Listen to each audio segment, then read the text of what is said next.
மா தட்டில் வைக்கிறதுக்காக உன்னை சாரி வேண்ட சொன்னல அது எடுத்து போய் மம்மி கேட்க கொடுத்து வந்துடுறேன். பா நான் சாரி வாங்கலப்பா, சுடிதார் வாங்கியிருக்கேன். என்னமா பைத்திய மாதிரி பேசுற? தட்டில் வைக்கிறது போய் யாராவது சுடிதார் வாங்குவாங்களா? அவங்க சாரியே கட்ட மாட்டாங்க, அதனால அவங்களுக்கு பிடிச்ச மாதிரி சுடிதார் வாங்கிட்டேன்ப்பா. மா நம்மளுக்கு கல்யாணம் 4 வருஷம் ஆகுது. இந்த வீட்டுல ஒரு தட்டு வைக்கிறதா இருந்தா எப்படி இருக்கிற உனக்கு எல்லாம் தெரியாதம்மா. இப்ப எங்க அம்மா கிட்ட நான் என்ன பேசணும் நானு உன்னால? Later that same evening.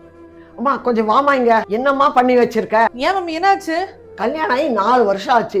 இந்த வீட்டுல யாருக்கும் வெண்டைக்காய் பிடிக்காதுன்னு தெரியும். எதுக்குமா இதெல்லாம் செஞ்ச? வேற என்ன பண்ணுது மம்மி? 4 வருஷம் ஆச்சு, நானும் வெயிட் பண்ணிட்டு இருந்தேன். ஒரு நாளாச்சும் உனக்கு பிடிச்ச மாதிரி சமைச்சுக்குமான்னு ஒருத்தர் சொல்லுவீங்க, நான் யாருமே சொல்ல. அதனால இன்னைக்கு எனக்கு பிடிச்ச மாதிரி நான் வெண்டைக்காய் சமைச்சிட்டேன். உங்களுக்கு வேற பொருள் சமைச்சு வச்சிருக்கேன், அது நீங்க எடுத்துக்கோங்க. சாரிம்மா, நான் உன் பக்கம் இருந்து யோசிக்கவே இல்லை. இனிமேல வெண்டைக்காய் செய்யும் போது இன்னும் கொஞ்சம் சேர்த்து சமைச்சிரு. என்ன மம்மி சொல்றீங்க? கல்யாணத்துக்கு முன்னால எங்க அம்மா வீட்டுல வெண்டைக்காவை ருசிச்சு சாப்பிட ரொம்ப பிடிக்கும் எனக்கு. ஆனா கல்யாணம் ஆன பிறகு என் மாமியார் வெண்டைக்காய் சமைக்கவே விட மாட்டாங்க, யாருக்கும் பிடிக்காதுன்னு சொல்லிட்டு. அதனால அதை சாப்பிட்றதே விட்டுட்டேம்மா நானு.